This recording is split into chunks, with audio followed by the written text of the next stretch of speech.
You might be noticing a very strange sensation that's been popping up. Barbie. Barbie, that little kid's toy, is all of a sudden everywhere. And I mean everywhere. And obviously it's because of the upcoming movie, but this movie has caught on like fire. It started off with the second trailer that was released, not the first teaser. That one did not get as much buzz, but with the second trailer that was released, and all of a sudden this app came out where you were supposed to put yourself in the Barbie logo, and everyone was using it. It was going past the regular film nerds that talk about this stuff and into places that never talk about these kinds of movies, and that's how I knew at that time, yeah, this movie is catching on. People are actually paying attention to this. But it didn't stop there. After the app crossover, we got posters everywhere. Posters feeding into the iconography of Barbie. If you know anything about playing with a Barbie doll, you know that they always have the arched feet, which is always kind of strange because they always need to fit into the heels. Well, they came out with a poster of that, billboards everywhere to instantly feed into that iconography. They have stars that look like the characters, and I think that this is a very big thing because it's really rare for me to see a live action movie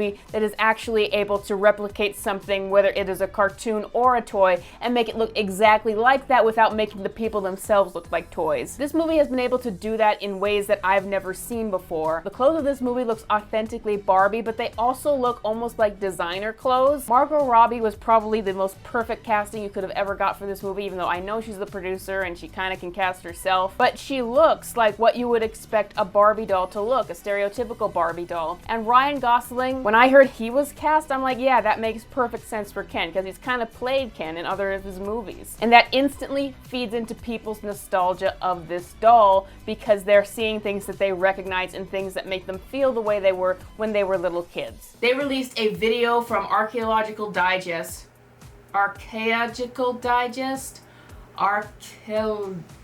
Architectural Digest, and it was going through the Barbie set and how they made all the little details and all the little props and how they're drinking, but there's no water anywhere, and there's a pool that looks like a pool, but there's no actual water anywhere, and all the little details and how the different shades of pink came out to give it this really nice aesthetic. And that video almost has 10 million views as of this recording. You can see how this has caught on so much with people. It's an entire vibe right now. In addition to what Barbie already is as a movie and what it's tapping into, they have just created so much promotion for this thing. They created a Barbie racing car, the Barbie Corvette you can race on the PlayStation now. They created a Barbie house in Malibu that you can rent on Airbnb. They created Barbie food. You can go to Burger King with their tie-in promotion and get Barbie with like pink sauce on it. You can go to Krispy Kreme's and get pink Barbie donuts. You can get pink Barbie ice cream, and personally I would eat the pink Barbie donuts and the pink ice cream, but I would not eat the pink Barbie burger because I don't know what that pink stuff on it is. Is that frosting?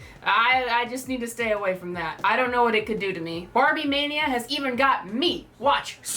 Barbie swag. But it doesn't even end there. Margot Robbie has been doing this press tour where she's been wearing famous Barbie doll looks made into designer clothes, and it has been crazy. And you have to know a little bit of the context of this. Margot Robbie has come under a lot of criticism because she is considered one of the hottest actors in Hollywood right now, but her fashion style has not reflected that at all. So clearly she heard some of those criticisms. She got a new stylist for herself and has just been coming out and killing it on all of these looks. She did an outfit inspired by the first Barbie outfit ever made. She did one based on Magic Earring Barbie from the 90s. She did one based on Totally Hair Barbie, which was one of the best-selling dolls of all time. She did a Clueless inspired look. She did one based on Solo in the Spotlight Barbie with a little pink handkerchief. She wore this crazy Versace dress to a Vogue party, and I was just like mind blown, like whoa, like I would want that dress. I probably couldn't pull it off though, but it looked amazing. My favorite outfit of all though was this pink one she wore to the London premiere,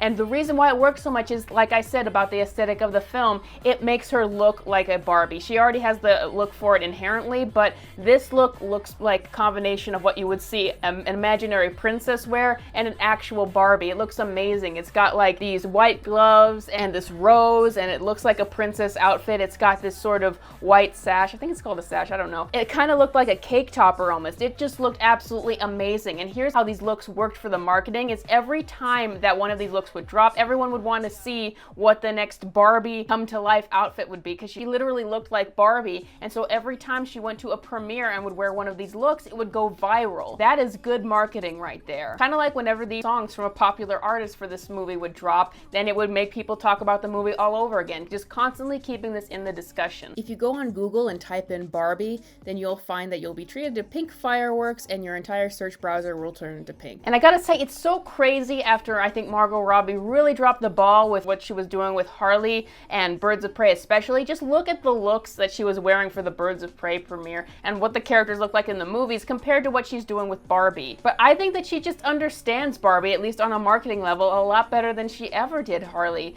I mean, I know that this is just speculation. I'm not in her own mind, but when I watch her in these premieres, she looks legitimately happy to be there, to interact with fans in ways that I really have never seen before. And that's really amazing to watch. I think that she's got her good role so far. We have to see how it turns out. I'll get to that in a minute. But I bet you're all wondering this, like, why are people so obsessed with this movie? Why? And why, after I've been doing videos where I say I'm very concerned for how this movie is actually going to turn out, am I interested in it? Well, let me explain. I've already touched on it a little bit with how the movie has really tapped into what Barbie is supposed to look like and making it exciting and really aesthetically pleasing again. I've talked about how they've spaced out this marketing so that there's always something new for people to be talking about. First of all, number one reason behind this movie getting so much hype around it is money. You have to throw in a lot of money to get all this promotion everywhere. There's no other way around it. But also, it's what you do with the promotion. I've said before, Barbie is PG-13, and I'm worried that how that's going to affect parents when they actually find out what's in the movie.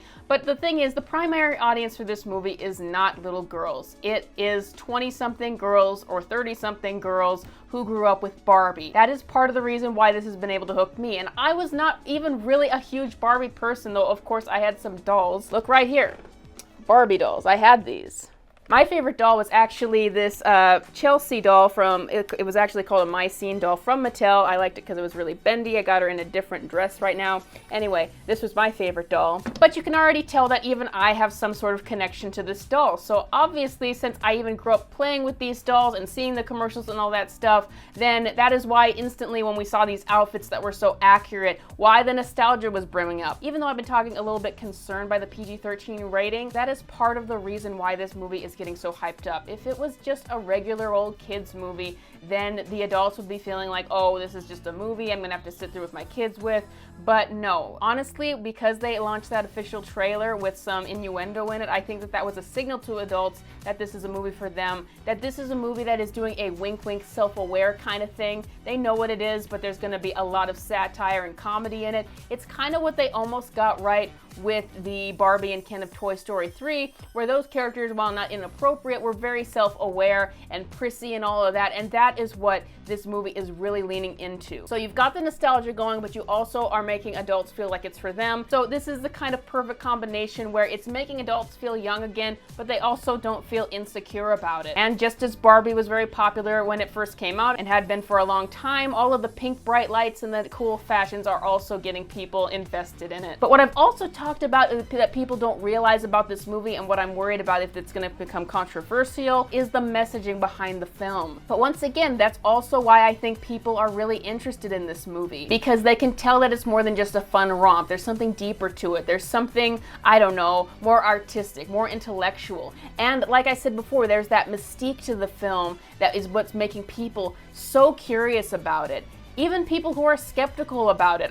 Barbie is one of the movies that I'm most interested in seeing, even if I potentially hate the movie, because it is so rare for me to not really know what I'm getting going into a film. I want to be involved in the discussion, and this is what happens when you have a movie that makes a lot of money. You need to give people FOMO. You need to make them afraid that they're gonna be left out of the discussion. They need to know what happens, whether it's good or bad. They need to be able to discuss it. And that's why I think from a marketing perspective, even if they didn't realize it, why getting Greta Gerwig a part of this film and marketing it for adults actually worked in that way. It's in people's consciousness. It's something that excites them. It makes them feel young and happy and cool at the same time. But will it last? Well, the key is it has to be a movie that actually sticks the landing. Because something similar like this happened with the Suicide Squad movie, the very first one, which Margot Robbie, of course, was also a part of and also sort of started a fashion trend with. But that was also a movie that was everywhere. It had its own specific vibe to it that was really appealing to teenagers and young adults, which is why they all got on board with it and why it made a lot of money. But the movie itself was absolutely terrible, so it didn't last at all. Now we've got a similar thing here where there's a movie with Margot Robbie, which is really, really getting people invested in it because of the whole vibe and aesthetic, but how are they going to react when they actually see the film? Interestingly, while WB has been actually pretty smart about marketing this film and throwing all of their money behind it, they have refused to let actual critics review the film until 2 days before it comes out, which tells me that they might be a little bit scared of how critics are going to react. In any case, they clearly don't want any negative attention affecting this film, and that's why they don't want any critics who might potentially be objective with it and put it down to be dampering this hype. In the meantime, I'm going to enjoy the hype while I can for just a few more days before we find out what the movie actually is. Will I love the movie? Will I hate the movie? Well, we have to find out soon. But for now, after all the flack I've been giving Margot Robbie on this channel over the way that she used the Harley Quinn character, I will at least give her props for how she has marketed Barbie, because this has really been an amazing marketing campaign, and it might be the biggest opening of the year. So are you curious enough to see this movie? Have you been indoctrinated into the Barbie cult? Have you been taken in by this fad? I have to admire the psychopathy of Greta Gerwig and Margot Robbie, by the way, hiding what's actually in this film, because the people behind the scenes know it might be controversial, so that everyone goes and sees the movie and everyone is surprised. It's gonna be fun to watch. But you can catch my review for this movie. I will have it up on Friday. As always, you can support me on Patreon if you like all of my videos, and like and subscribe. Thank you, Patreon J. Check out my own short film playlist in the description, and I will see you guys next time.